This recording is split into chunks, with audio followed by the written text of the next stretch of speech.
I am socially anxious, single, young woman. I feel like I'm never going to find a spouse. I feel like I blew all my chances and I might be alone forever. How can I cope with this?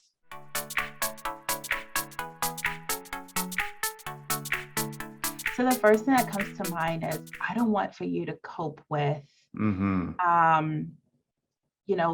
your anxiety. I don't want for you to cope with, oh my goodness, I've blown all my chances and this is how it might be forever.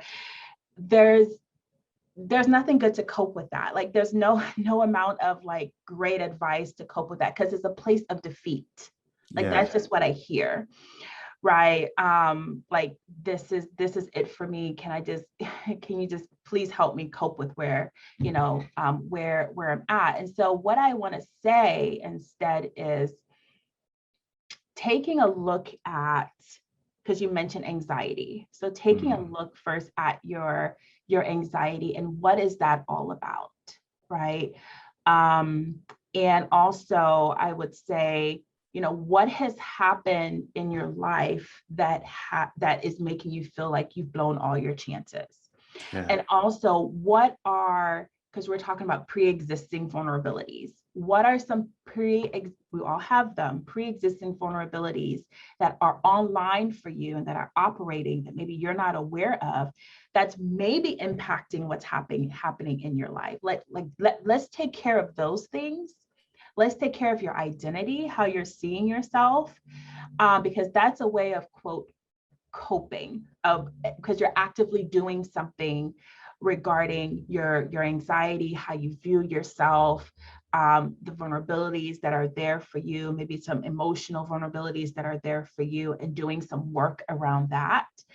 And then from that place, you'll be able to learn how to interact in a very like healthy way with your in your relationships. And just, you will learn how to operate like in your relationships in a more healthy way, which will also impact like how you see yourself. So I don't want you to cope with this place of defeat. Like it's hard. I don't know, Matthew, you can kind of help me. Like if there's a scripture that talks about coping with being in a place of defeat. I think of when I read that question also, how can I cope with this?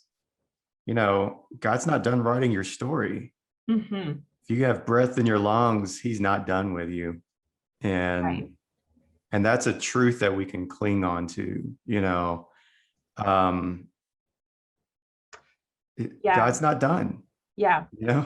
He's not done. And I would say also that, when we are in pain from the things that have happened to us, our pain talks. And that it is almost like we put on rose-colored glasses of pain, and that's all we're seeing because that's what is. And so we got to clear up the glasses for you to be able to see accurately, right? Like what is really before you. So that's and I think this is a matter of perspective also. Right now your perspective seems like, and it does sound like you're just in a place of defeat, but God's perspective is a lot different than that. Absolutely. And it goes back to those community groups. What are your friends? Who are you hanging around with? It seems like everything always goes back to those two things: God's perspective and who's your crowd you're with.